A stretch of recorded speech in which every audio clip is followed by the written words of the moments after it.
말씀은 마태복음 11장 20절에서 30절 말씀입니다. 이 시간 20절부터 한 절씩 교도하시겠습니다. 20절. 예수께서 권능을 가장 많이 행하신 고울들이 회개하지 아니하므로 그때 책망하시되, 화이시진저 고라시나 화이시진저 벳세다야, 너희에게 행한 모든 권능을 두로와 시돈에서 행하였더라면 그들이 벌써 베옷을 입고 제에 앉아 회개하였으리라. 내가 너희에게 이르노니 심판날에 두로와 시돈이 너희보다 견디기 쉬우리라. 가버나움아, 내가 하늘에까지 높아지겠느냐? 음부에까지 낮아지리라. 내게 행한 모든 권능은 소돔에서 행하였더라면 그 성이 오늘까지 있었으리라. 내가 너에게 이르노니 심판날에 소돔 땅이 너보다 견디기 쉬우리라 하시니라. 그때 예수께서 대답하여 이르시되, 천지의 주제이신 아버지여, 이것을 지혜롭고 슬기 있는 자들에게는 숨기시고 어린 아이들에게는 나타내심을 감사하나이다. 옳소이다. 이렇게 된 것이 아버지의 뜻이니이다. 내 아버지께서 모든 것을 내게 주셨으니 아버지 외에는 아들을 아는 자가 없고 아들과 또 아들의 소원대로 계시를 받는 자 외에는 아버지를 아는 자가 없느니라. 수고하고 무거운 짐진자들아, 다 내게로 오라. 내가 너희를 쉬게 하리라. 나는 마음이 온유하고 겸손하니 나의 멍에를 메고 내게 배우라. 그리하면 너희 마음이 쉼을 얻으리니. 같죠? 이는 내 멍에는 쉽고 내 짐은 가벼움이라 하시니라. 아멘. 오늘 말씀의 제목은 29절에 있는 것처럼 나의 멍에를 메고 내게 배우라. 그리하면 너희 마음에 쉼을 얻으리라 라는 제목으로 말씀을 나누기를 원합니다. 우리 하나님은 예수님을 통해서 우리에게 생명과 평안만이 아니라 쉼, 안식을 얻기를 원하십니다. 그래서 예수 안에서 생명, 예수 안에서 샬롬, 예수 안에서 안식, 쉼을 얻기를 원하십니다. 특별히 오늘 말씀은 이 마태복음 10장이 선교장이잖아요. 저와 여러분들은 하나님도 부름받았어요. 왜 부름받았느냐? 세상에 보내지기 위하여. 그래서 우리가 보냄을 받은 자로서 이 땅에 우리가 선교적 삶을 살아야 한다는 것이 마태복음 10장이었죠. 이제 그런 가운데 오늘 우리 주어진 이 말씀은 다른 것보다도 그런 보냄을 받은 자의 삶을 살려면은 쉼이 있어야 한다는 거예요. 저와 여러분들이 먼저 예수 안에서 쉼이, 안식이 있어야 선교적 삶을, 빛과 소금의 삶을 우리가 세상 가운데 살아갈 수 있다는 거예요. 뿐만 아니라 비록 우리가 복음을 전할 때 사람들이 냉대하고 또 멸시하고 거부한다 할지라도 그럼에도 불구하고 그 가운데 하나님을 믿는 어린아이와 같은 사람들이 있다는 거예요. 그것을 소망하면서 오늘도 쉼 가운데 포기하지 않고 선교적 사명을 감당하라는 것이 오늘의 말씀입니다. 여러분, 우리가 쉼 없이, 다른 말로 하면은 하나님 나라가 임할 때 의와 희락과 화평 임하잖아요. 의와 희락과 화평 없이 먼저 그 나라 그 일을 구하는 삶을 살아갈 수가 없습니다. 오늘 말씀을 통해 다시 한번 쉼, 안식의 중요성을 생각하는 이 아침 되었으면 좋겠습니다. 우리 지난주에 하나님 나라가 어떤 나라인지를 우리가 잠시 봤죠. 우리가 한번 잠깐 기억한다면 첫 번째는 하나님 나라는 역설적이다. 하나님 나라는 정말 힘있고 권력있고 부자들이 들어가는 나라가 아니라 지극히 작은 자들이, 거듭난 자들만이 들어가는 나라가 하나님 나라다. 그래서 역설적이에요. 두 번째는 하나님 나라는 침노를 당한다. 침략하는 게 아니라 침노를 당해요. 누구에게요? 아주 지극히 작은 자들에게 침노를 당하는 나라가 바로 하나님 나라다. 정말 어린아이 같이 정말 겸비한, 정말 심령이 가난한 자들에게 침노를 당하는 나라가 하나님 나라다. 그리고 하나님 나라는 세 번째는 죽어서 가는 나라가 아니라 예수 그리스도를 믿을 때, 그 즉시 우리가 임하는 나라가 하나님 나라고 재림 때 완성된다. 오늘 이제 그 가운데 오늘 우리가 읽는 이 본문 속에서도 20절에서부터 우리에게 주어지는 메시지는 하나님 나라가 이처럼 역설적이라는 것을 다시 한번 우리들에게 가르쳐 줍니다. 지혜롭고 슬기로운 똑똑한 자들이 들어가는 나라가 아니라 어린아이같이 마음을 열고 순수하게 하나님 말씀을 아멘으로 받는 그런 자들이 들은 역설적인 나라가 바로 하나님 나라다. 무엇보다도 예수 그리스도의 초청에 정말 순수한 마음으로 마음을 열고 그 초청을 받아들인 자들이 들어가는 나라가 하나님 나라인 것을 오늘 이 본문도 계속해서 우리들에게 가르쳐주고 있습니다. 오늘 본문에 두 종류의 사람이 나옵니다. 하나는 믿을 것 같은데 안 믿는 사람, 그리고 또 하나는 믿을 수 없는 것 같은데 믿는 사람. 우리도 이렇게 전도하다 보면은 저 사람 믿을 것 같아서 복음을 전하는데 아주 난공불락해요. 마음을 열질 않아요. 그러나 반면에 안 믿을 것 같은데 우리가 이렇게 예수님을 소개하면 마음을 확 열고 믿겠다고 하는 사람들이 생겨나거든요.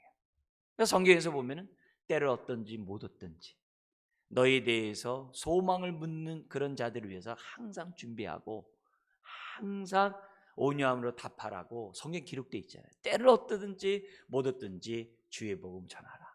왜냐면은 내가 생각지 않았던 정말 이 어린아이 같은 사람들이 마음문을 열고 주를 믿는 그런 일이 생겨난다는 거예요. 성경도 그래요. 전하지 않으면 누가 믿으리요. 우리는 때를 얻든지 못 얻든지 내 생각이 아니라 내 기준이 아니라 내 안목이 아니라 하나님의 명령에 순종하는 저와 여러분들이 되어야만 한다는 거죠. 20절부터 27절까지 보면 누가 예수님을 믿는 자들이고 안 믿는 자인지를 보여줍니다. 다른 말로 하면 하나님 나라에 들어가는 자는 누구고 못 들어가는 자는 누구인지를 보여주는데요. 가장 우리 대표적인 것이 25절입니다. 우리 한번 25절 한 번 더 읽겠습니다. 그때 예수께서 대답하여 이르시되 천지의 주제이신 아버지여 이것을 지혜롭고 슬기 있는 자들에게는 숨기시고 어린 아이들에게는 나타내심을 감사하나이다. 여기 보면 자칭 지혜롭고 슬기롭다. 슬기롭다는 똑똑하다는 얘기네.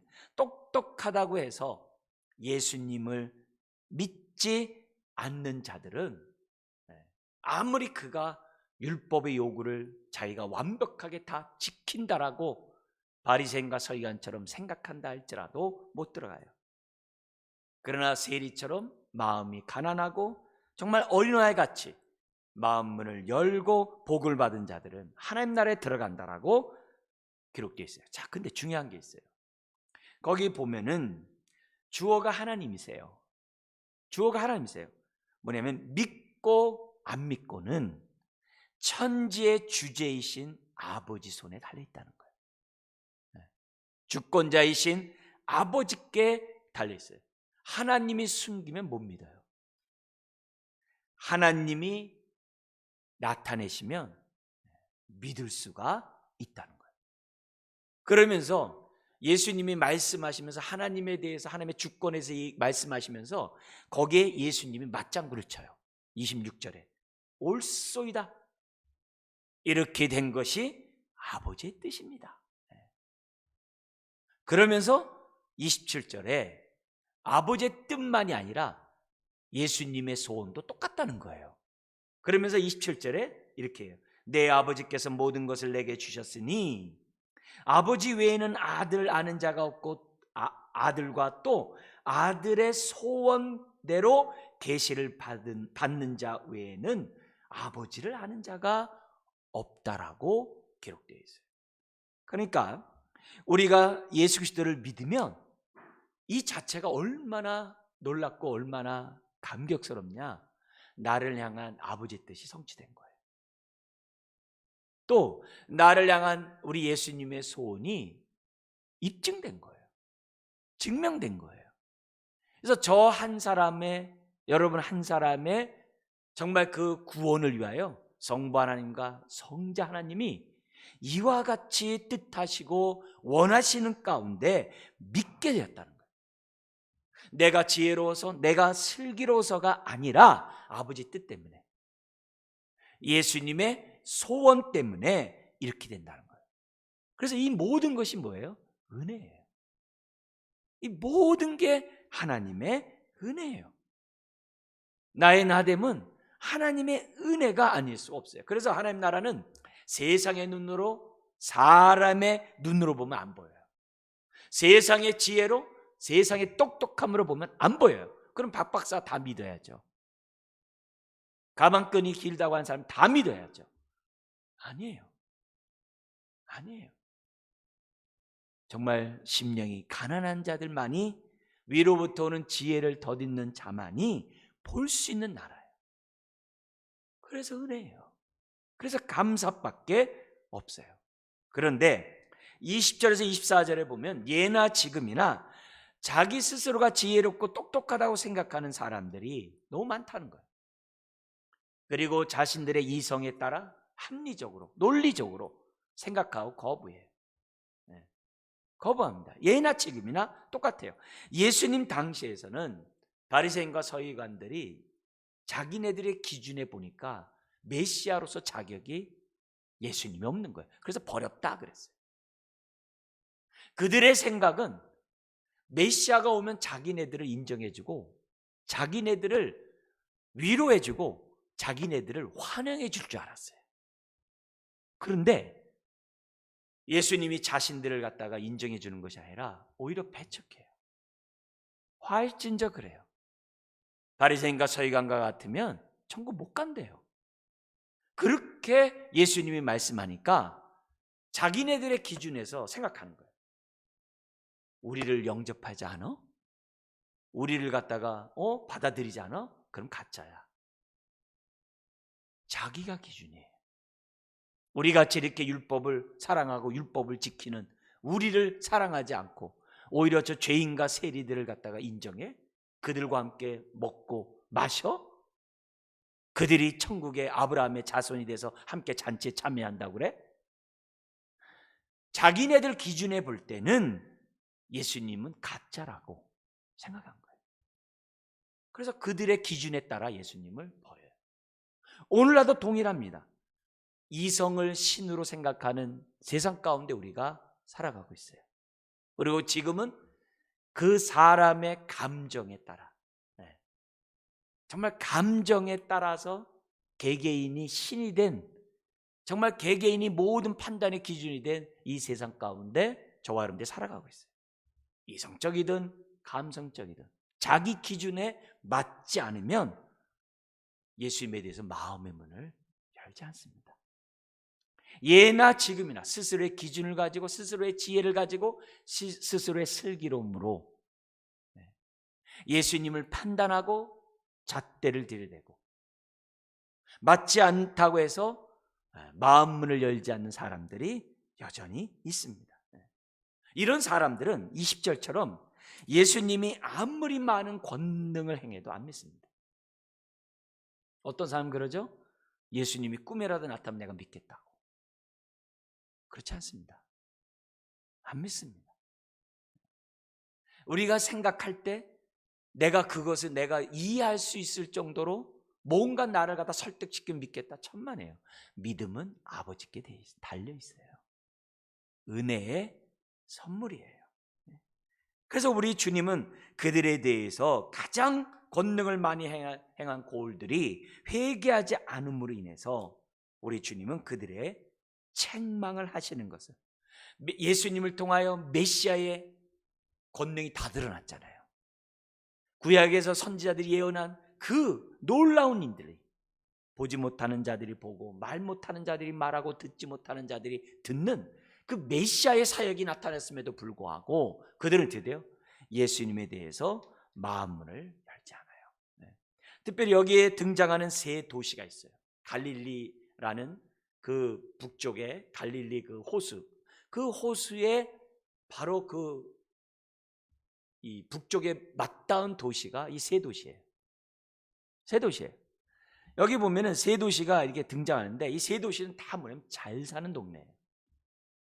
남쪽의 예루살렘은 워낙 잘 살지만은 북쪽의 가난한 그러한 동네 가운데 아주 부촌이 이 세 지역의 이 도시입니다.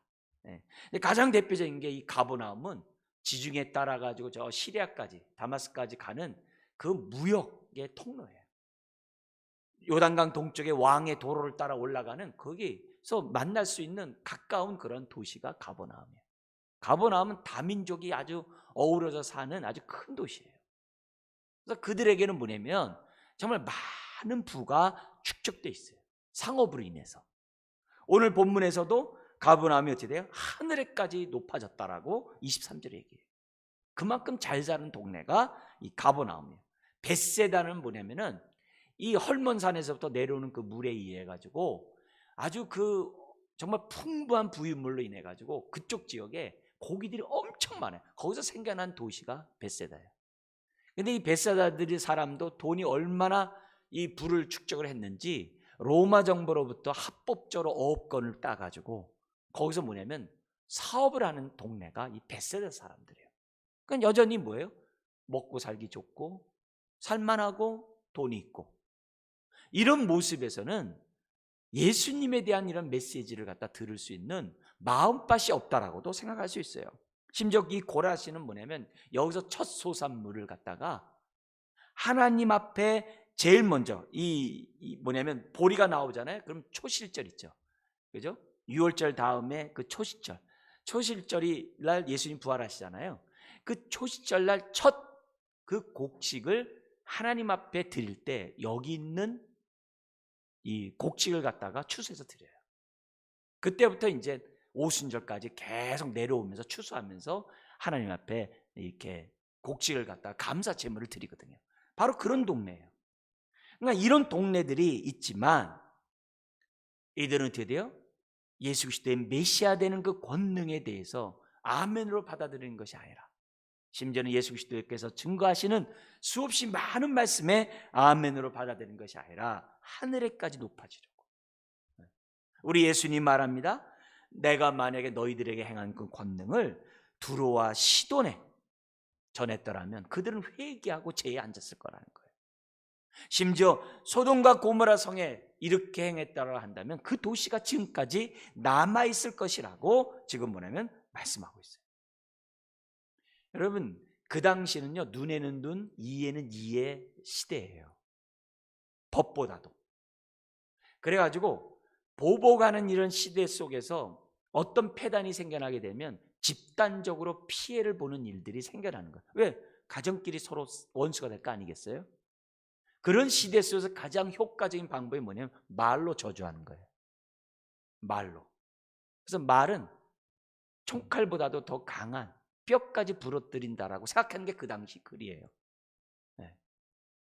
그런 사람들에게 예수님이 가장 심한 말, 화시진저 라고 얘기했다는 것은 이건 보통 심각한 일이 아니에요. 그러나 예수님이 말씀하셨을 때가 기회예요. 회개하고 돌이킬 수 있는 기회예요. 예수님이 그래도 말씀하셨다는 자체가 우리들의 입장에서 보면은 하나님 아직 연민을 갖고 있다는 거예요. 그 엄청난 그런 말 통하여 그런 시대에 주님이 화신절하고 얘기해요. 자, 근데 여기서 우리가 분명히 짚고 나가야 될 진리가 있어요. 뭐냐? 두로와 시돈과 소돔과 고모라는요, 가장 부도덕하고 비윤리적이고 불의와 불법이 파는치는 도시예요. 그리고 아주 잘 사는 그 당시 번영의 도시예요. 소돔과 고모라는 오늘 아스팔트 그 재료가 나오는 동네였다고 그래요. 그래가지고 집을 건축하거나 도로를 하는 데 있어서 거기가 너무나도 중요한 그러한 도시였다고 그래요. 그러니까 부가 몰려드는 그런 곳이죠. 그러니까 이런 지역에 있는 사람들은 그렇게 부가 있지만 불의와 불법 가운데 아주 악을 대변한 그러한 곳이에요. 근데 그들보다 더 나쁘다는 거예요. 여기서 뭘 깨달아야 됩니까? 우리는 생각할 때 예수님을 믿고 안 믿는 것에 대한 그 심각성을 잘 인식하지 못할 때가 있어요.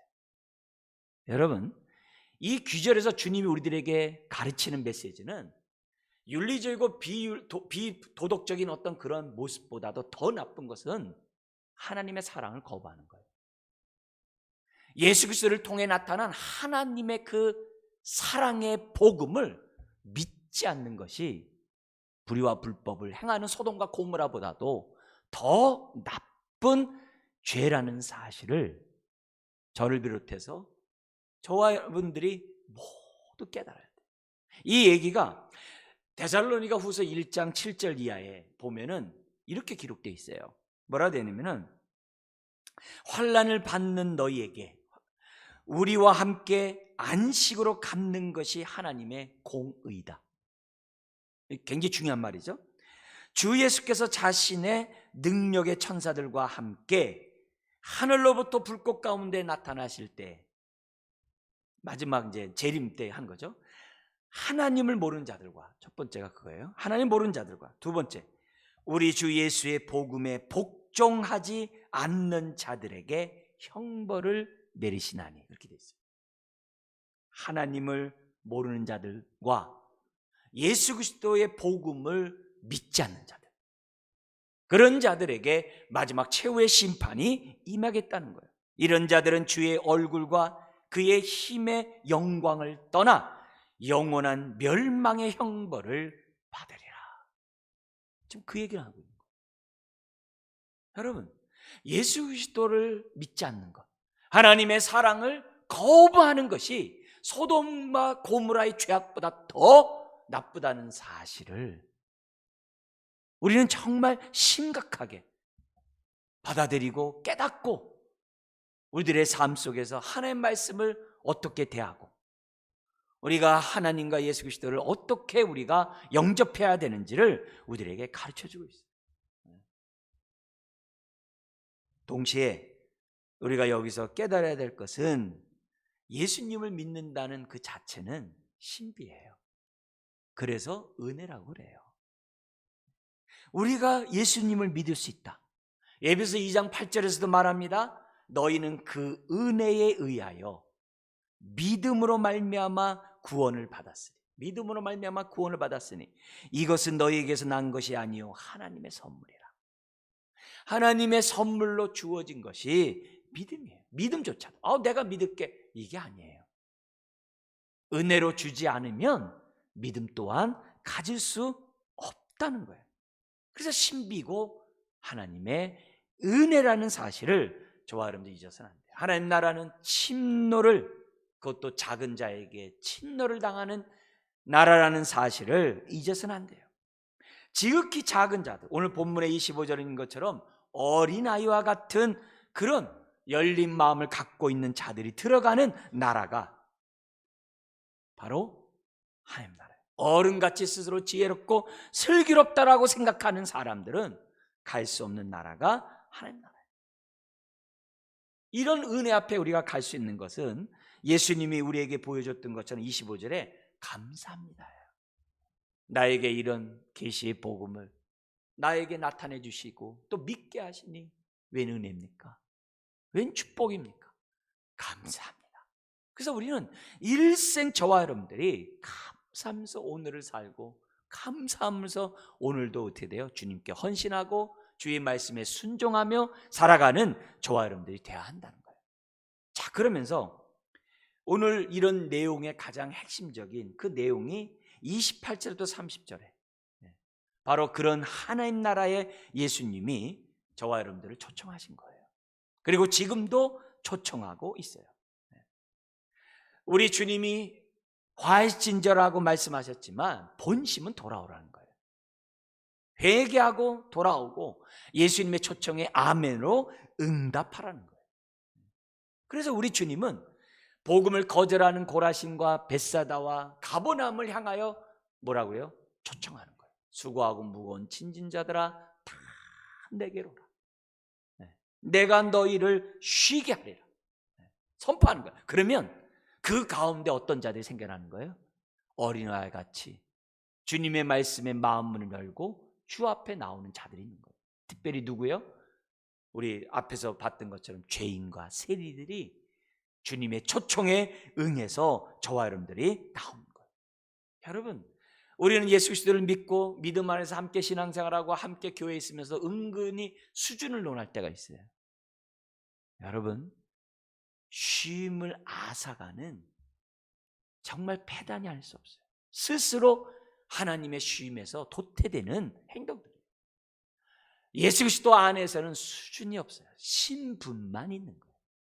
하나님의 자녀됨만이 있지, 우리가 세상의 기준으로, 세상의 수준으로 서로를 판단하는 이 모습은 예수 안에서 하나님 나라에서 의와 희락과 화평을 경험하지 못하게 하는 죄들이에요. 오늘 우리가 이런 메시지를 통해서 우리가 다시 한번 그런 것들이 다 제거되고, 오늘 우리 주님이 우리에게 초청하시면서 하시는 이 말씀을 아멘으로 받고, 또 이런 삶을 오늘 말씀이 나에게 응하는 저와 여러분들이 되어야 될 줄 믿습니다. 자, 오늘 특별히 우리 이렇게 초청하시는 그 주님에서 가장 여러 가지 우리가 볼 수 있겠지만 두 가지 강조점을 여러분들에게 좀 하려고 합니다. 이 첫 번째 이 교훈은 뭐냐면, 우리가 얻는 쉼은, 즉 다른 말로 하면 예수 안에서 안식을 얻고 정말 우리가 예수 그리스도로 말미암아 하나님 앞에 들어가는 그 길은, 첫 번째 교훈, 오직 예수님을 통해서만이 경험할 수 있다는 거예요. 그게 첫 번째예요. 오직 예수 그리스도.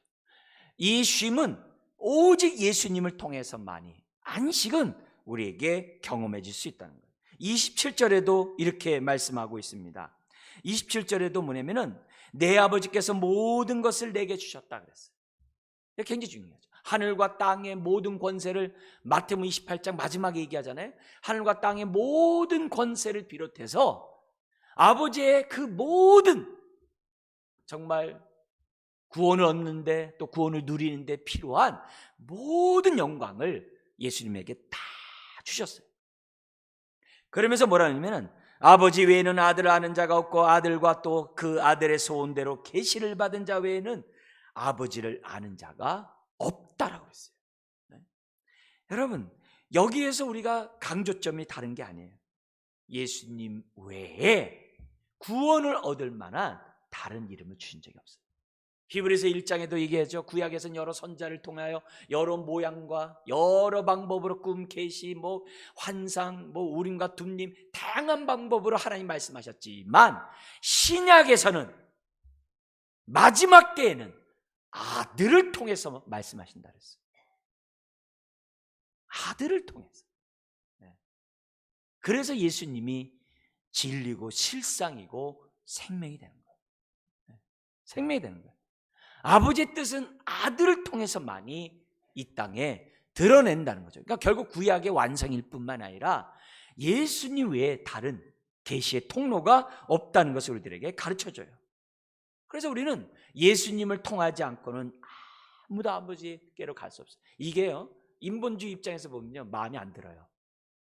그 당시 바리새인과 서기관들처럼 이성 중심에 있는 사람들 마음에 안 들어요. 아니, 내가 마음에 들어야 내가 믿는 거고, 내가 마음에 들어야 내가 천국 가는 거지, 내 마음도 안 드는데 내가 뭐하러 마음을 열고 예수님 믿냐고 그래요. 자기가 기준이에요. 바리새인들이 예수님을 판단하고 자기 기준을 한 것처럼 오늘날에도 똑같이 얘기해요. 여러분, 하나님의 뜻이 예수님을 통해서 계시한다라고 하면 아멘 해야죠. 왜요? 하도 모조품이 많으니까. 하도 유사품이 많거든요. 예수님을 전함으로 분명한 복음이 전파돼야지 사람들이 거기서 아멘하고 따를 거 아니겠어요? 근데 다양한 사람을 통해서 이 말 저 말 해보세요. 누가 올바른 길을 제대로 선택할 수 있겠어요? 사람들 기준에 맞는 것에 사람들이 미혹받겠죠. 내 기준이 아니라 하나님의 기준에 따라 저와 여러분들이 믿음을 가져야만 한다는 거죠.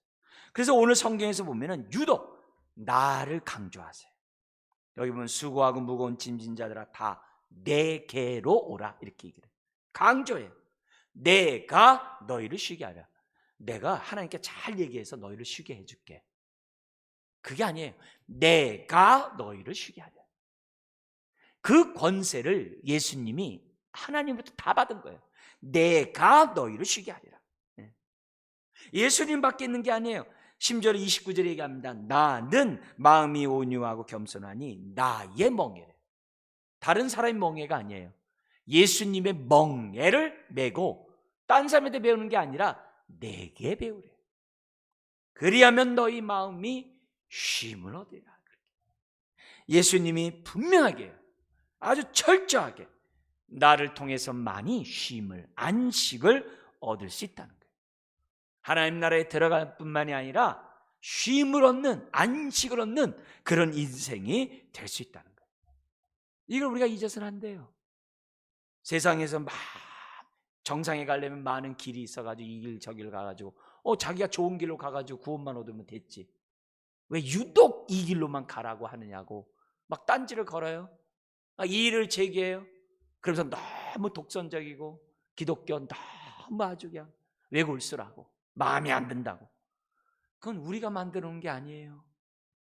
우리 천지를 주재하시는 그 하나님이 정해 놓으신 생명의 길이에요.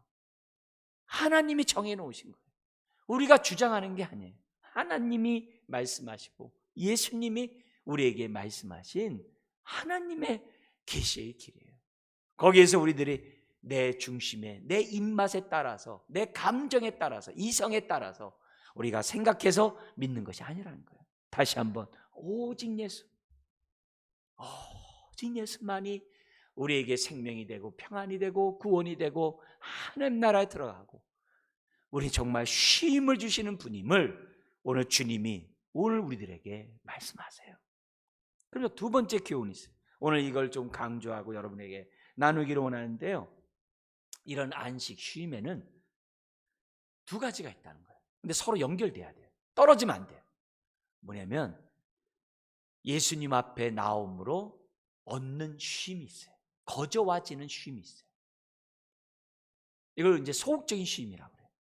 반면에 주님의 멍에를 메고 주의 말씀에 헌신하고 순종함으로 얻는, 내가 종됨의 삶을 살아감으로 얻는 쉼이 있어요. 그걸 갖다가 적극적인 진정한 쉼이라고 해요. 오늘 이 메시지 통해서 우리가 깨달아야 될 이 부분이 너무 중요해요. 예수님을 통해서 많이 쉼을 얻는 것과 동시에 예수 안에서 두 가지 쉼이 있다는 것을, 그리고 이 두 가지는 같이 가야 한다는 사실을 잊어서는 안 돼요. 이거는 요즘 우리가 갈라디아서를 쓰고 갈라디아서의 말씀을 가지고 새벽에 우리가 말씀을 우리가 또 듣고 있고, 또 로마서 이제 갈라디아서 5장을 우리가 또 암송하면서 우리가 지금 40일 우리가 신앙 성숙을 위한 훈련을 하고 있어요. 핵심이 뭐예요?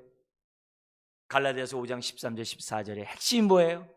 너의 자유를 너를 위해 남용하지 말고 서로 종노릇함으로 내 이웃을 내 몸같이 사랑하라고 하는 그 메시지가 진정한 자유고 적극적인 자유임을 갈라디아서가 우리들에게 말씀하고 있잖아요. 똑같은 원리예요.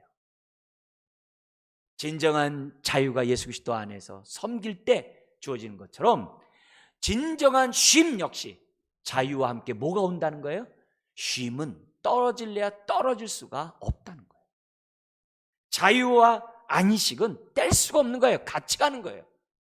그것을 오늘 우리 주님이 우리들에게 말씀하고 있습니다. 먼저 우리 예수님의 말씀 보십시오. 수고하고 무거운 짐진 자들아 다 내게로 오라 내가 너희를 쉬게 하리라. 여러분, 예수님 앞에 나오면 한 사람도 예외 없이 누구나 다 쉼을 얻을 수 있어요. 천국 들어가요. 안식을 얻을 수가 있어요.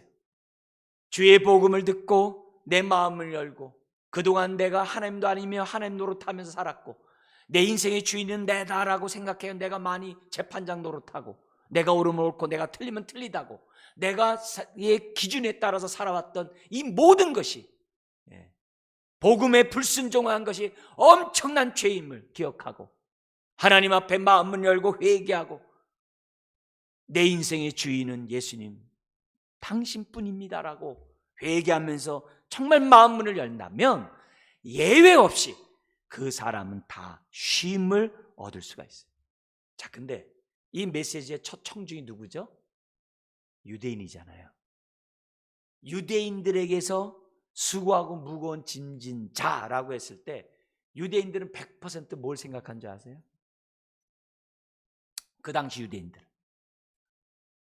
유대인들은 율법을 지키는 자신의 모습에서 이 율법이 무거운 짐이라고 다들 생각하면서 살아가고 있는 사람들이 유대인이었어요. 우리는 수고하고 무거운 짐지자 그러면 우리는 어떻게 돼요? 내가 너무 힘들게 살고 내가 너무나도 짊어져야 될 인생의 무게가 많고 우리는 그걸 생각하잖아요. 우리들은요. 우리 입장이니까. 근데 그 당시 유대인의 입장에서 수고하고 무거운 짐자들은 다른 사람이에요. 율법 아래 있는 사람들을 의미하는 거였어요. 왜냐하면 예수님이 율법을 완성하러 오셨잖아요. 그래서 여인의 후손에서 태어나고 결례에 따라서 제물을 드리고 율법에 있는데 철저히 순종하고 모든 거 죄가 없음에도 불구하고 세례 요한에게 세례를 받고 이게 다 뭐예요? 율법의 요구를 다 이름으로 성취함으로 율법 아래에 있는 자들을 갖다가 다 놓아주고 율법의 정신에 따라 사람들을 살아가도록 하기 위해서 예수님이 이 땅에 오셨거든요. 그런 예수님이 율법 아래에서 놓여있고 바리새인과 서기관들 아래에서 짓밟힘을 당하고 있는 유다 백성들을 향하여 주님 뭐라 그러냐? 수고하고 무거운 짐진 자 다 내게로 오라. 히브리인들의 표현법을 갖다가 표현법에 이런 게 있어요. 토라를 어깨 위에 짊어지다. 토라가 무거워서 어깨 위에 짊어진다는 거예요. 이거는 야곱이 12아들을 위하여 예언 기도할 때 이사갈에게 했던 예언을 인용해서 한 말이에요.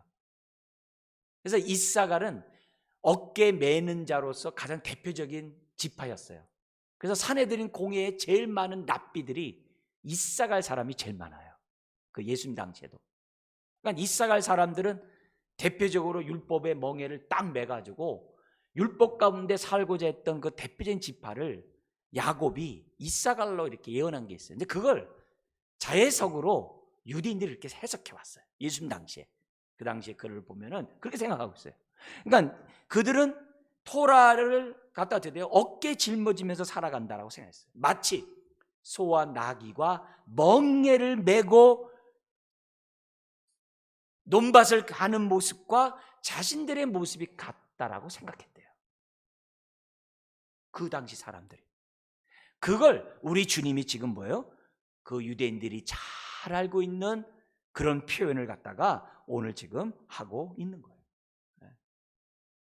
여러분 이게 율법의 멍에를 매는 게 오늘날도 있어요. 2022년 유대인들이 13살이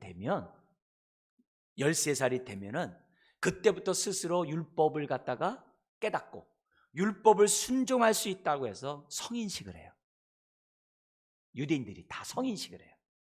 성인식을 13살에 하는데 13살 하는 이유는 그 13이라는 이 살 자체가 유대인들은 그 숫자 풀이에 의해서 그때서부터 하나님의 말씀을 깨달을 수 있다라고 하는 그런 그들의 해석이 있어요. 그건 우리가 알 필요가 없고 그러면서 뭐냐면 성인식을 하면서 그들은 다 똑같이 오늘날 뭐라고 그러냐면 이렇게 고백을 해요. 성인식 하면서 나는 이제부터 하나님의 율법을 내 어깨 위에 짊어지고 세상을 살겠습니다. 그렇게. 그게 수천 년 동안 내려오는 유대인들의 관습법이에요. 관습법이에요.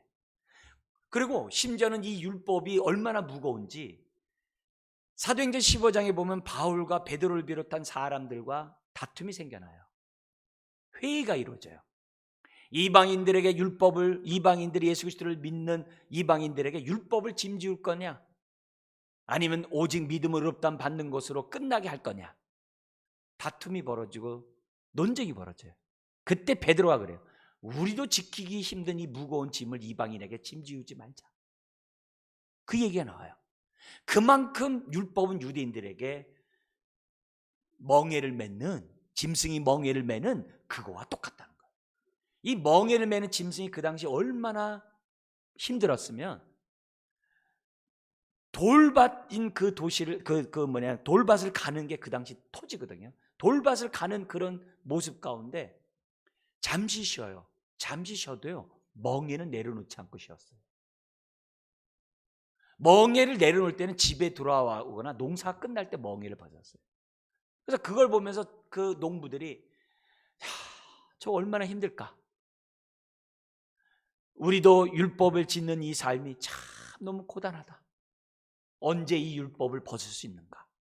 근데 이 사람들이 얼마나 노이로제가 됐는지 죽어서도 율법에서 벗어나지 못한다고 생각을 했어요.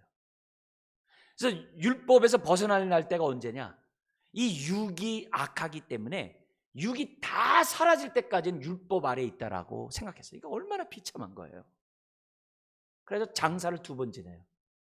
뭐냐면 육체가 다 썩어 없을 때까지 기다렸다가 다시금 2차 장례를 지내는 게 오늘날 유대인이에요. 왜 그러냐? 육체가 있는 한 율법의 멍에에서 뭐 돼요? 종로로 태야 한다는 거예요. 그게 오늘날 유대인이에요. 그게 그 당시엔 더 했겠죠.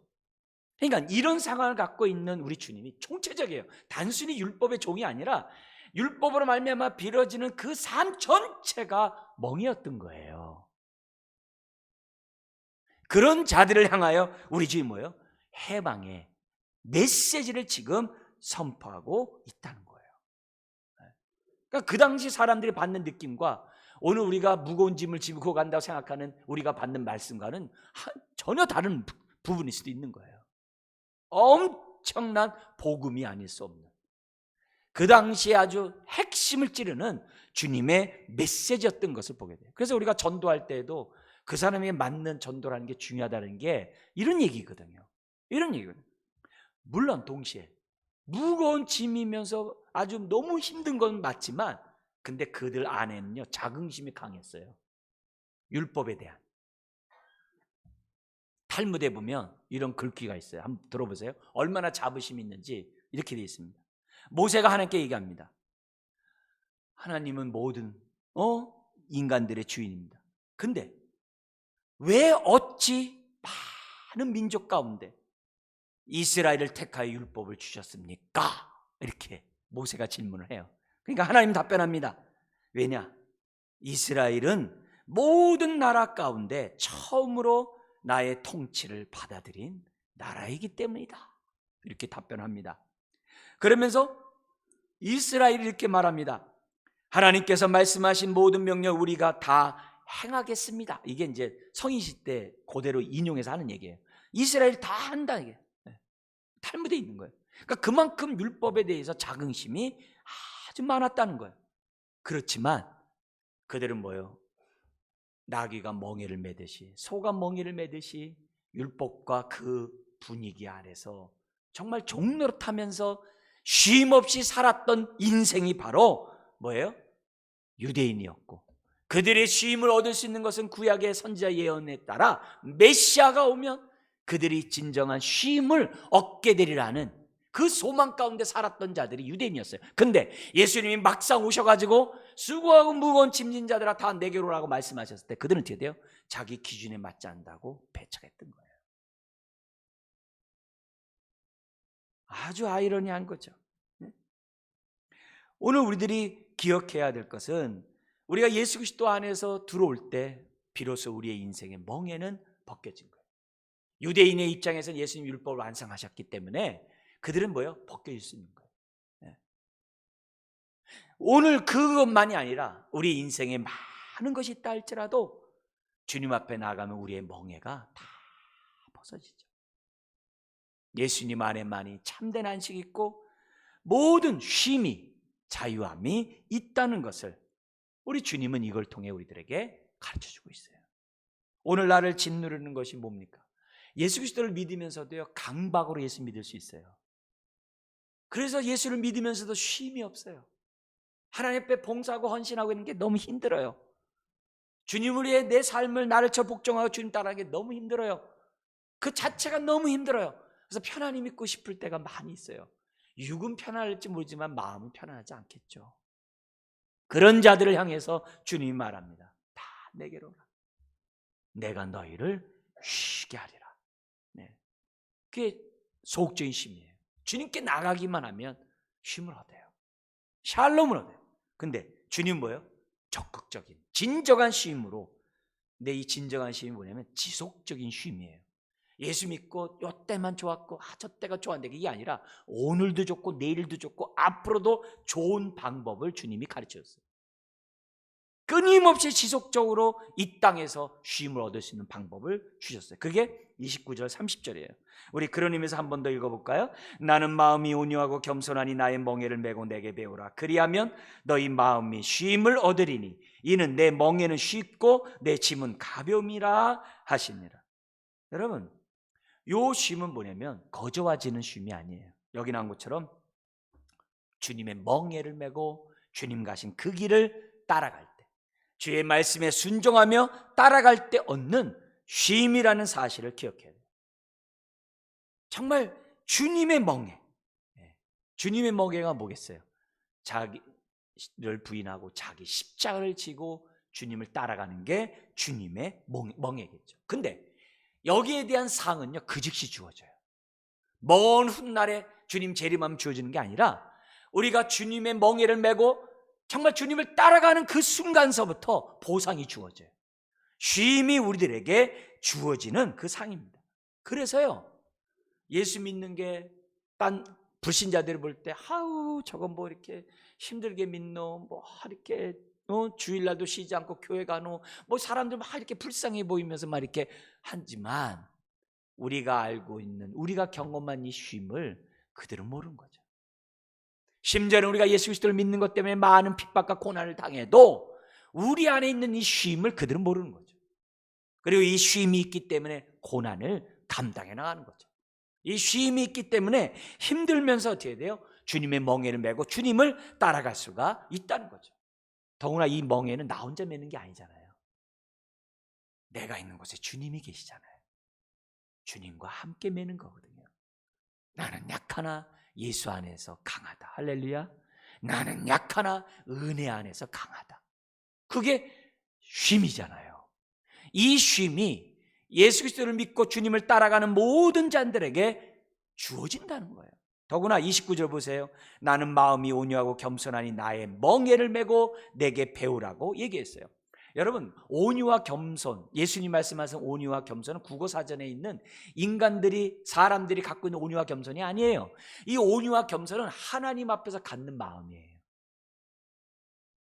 하나님 앞에서 갖는 마음이 온유와 겸손이에요. 그래서 예수님이 그래요. 나는 온유하고 겸손하다. 그래서 하나님 앞에서 이런 마음을 항상 가져요. 근데 이 마음을 가질 때 유대인들이 많은 생각을 해요. 가장 대표적인 게 뭐냐면 스가랴 9장 9절이에요. 마음이 온유하다라는 이 말을 그들이 딱 들었을 때 어떤 말씀이 생각하냐면 스가랴 9장 9절이에요. 우리는 구약이 익숙하지 않아서 잘 모르지만 초등학교만 다녀도 마음이 온유하고 겸손하면요, 스가랴의 말씀 생각할 정도라고 생각하셔야 돼요. 왜냐하면 13살 딱 되면요, 모세오경을 거의 다 외우는 사람들이 있어요. 10명 중에 2명이 모세오경을 외운다고 그래요. 그러니까 이런 의미에서 우리가 볼 때 우리는 익숙하지 않지만 그 당시 쉼과 연관해서 마음이 온유하고 겸손한 말 딱 들으면 스가랴의 예언이 생각나요. 제가 읽어드릴게요. 시온에 따라 크게 기뻐할지어다. 예루살렘 따라 즐거이 부를지어다. 보라, 너의 왕이 내게 임하나니 그는 공의로우며 구원을 베풀며 겸손하여 나귀를 타나니 나귀의 작은 것 곧 나귀 새끼니라. 우리 너무 잘 아는 말씀이잖아요. 이걸 딱 생각해요. 온유와 겸손, 그러면요, 이 귀절을 생각해야 돼 있어요. 이건 뭐냐면 메시아에 대한 얘기거든요. 요 얘기는 뭐냐면 말 타고 하나님 나라가 임하는 나라가 아니라는 거예요. 하나님 나라는 나귀 새끼를 타고 입성하는 나라가 하나님 나라라는 거예요. 만약에 말 타고 왔다면 어떻게 돼요? 로마같이, 러시아같이 우크라이나를 침략해서 그 나라를 진취하겠죠. 아니에요. 그 나라는 겸손한 자가 들어가는 나라라는 거예요.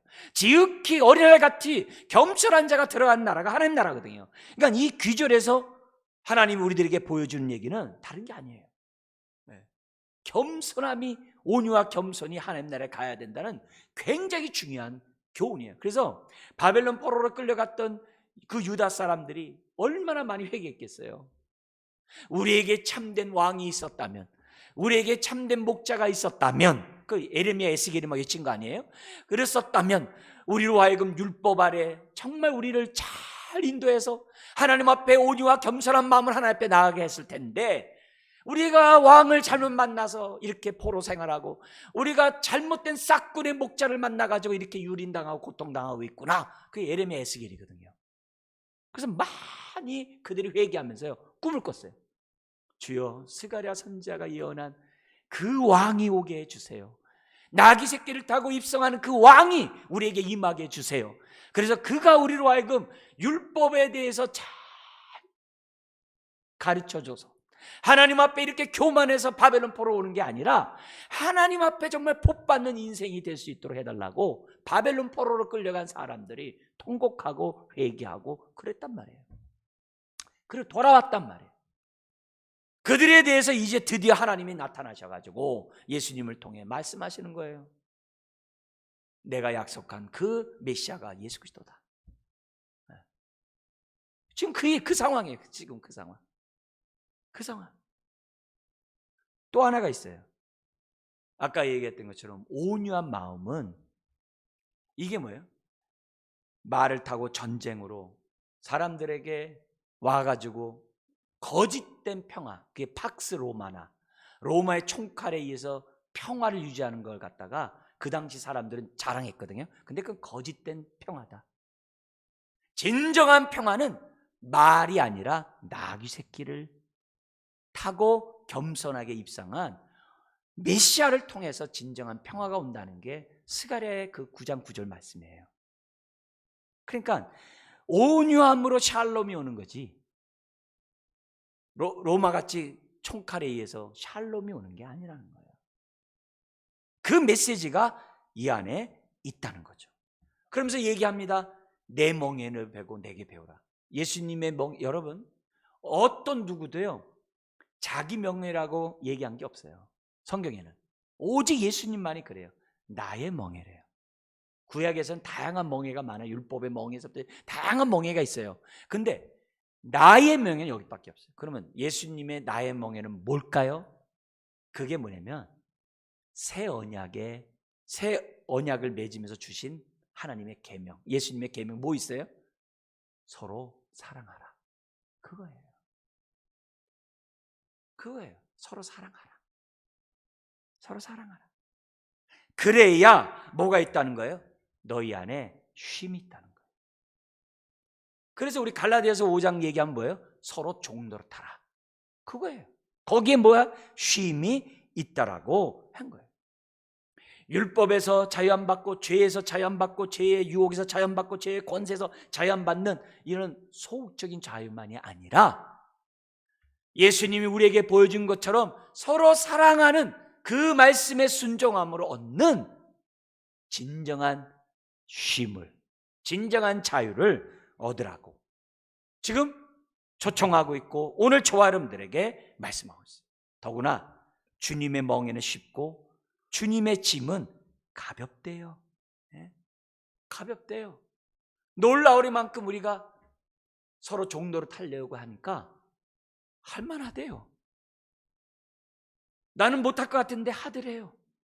내가 용서하게 되고 용납하게 되고 사랑하게 되더래요. 근데 그거 하면 할수록 마음에 샬롬이 임해요. 내 마음에 쉼이 임해요. 무거운 짐이 사라져요. 내 마음에 안식이 와요. 내 마음에 정말 자유가 와요. 그래서요 우리가 맡은 사명 감당하는 거예요. 우리가 소금과 빛의 사명 감당하는 거예요. 보냄을 받은 자로서 우리가 이 땅을 살아가는 거예요. 그리고 교회 오면은 은사의 직분에 따라서 그리스도의 몸을 세우는 거예요. 세우는 거예요. 우리가 세상의 불신자들뿐만 아니라 믿는 자들끼리 상합과 연락하고 우리가 한 몸 위로 가는 거예요. 근데 놀라우리만큼 세상에서 우리가 보냄을 받은 자로서 순종하고 우리가 살아가면 마음이 기쁘고 쉼이 있는 것처럼 교회 안에서도 서로를 위해서 드려요. 서로 종노릇하면 거기서 뭐예요? 쉼과 기쁨이 있다라는 사실을 오늘 주님 우리들에게 가르쳐줘요. 사랑하는 성도 여러분, 우리가 지금 40일 신앙 훈련하면서 갈라디아 말씀과 오늘 지금 이 말씀을 지금 우리가 보고 있습니다. 여러분, 예수 안에 쉼이 있습니다.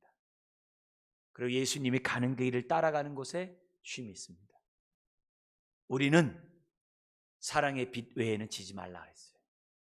주님이 우리에게 맡기신 그 서로 사랑하라는 그 멍에를 짊어지고 우리는 가는 겁니다. 가면 갈수록 한 발 내디면 내딜수록 마음에 기쁨이 오는 거예요. 쉼이 우리에게 오는 거예요. 이 삶이 지속적으로 끊임없이 나 옛날에 나 신앙생활 잘했는데, 옛날에 나 성령 충만했는데, 그게 중요한 게 아니에요. 그로 인하여 오늘 이 시간 우리들이 성령 충만하고 쉼을 얻어야만 한다는 거죠. 그럴 때 오늘 이 말씀에 응하는 저와 여러분들의 인생이 되는 줄 믿습니다. 우리 그런 교회를 또한 세워가시기를 주의 이름으로 축원합니다. 기도하겠습니다. 하나님 아버지, 오늘 이 말씀에 따라 오늘 우리가 이 말씀을 응하는 인생이 되게 하시고 서로 사랑하라는 새 계명에 순종하며 우리가 종노릇하며 율법을 완성하고 우리가 자유케 하고 우리 또한 쉼을 얻는 인생 또한 교회 되게 하여 주옵소서. 예수님의 이름으로 기도드리옵나이다.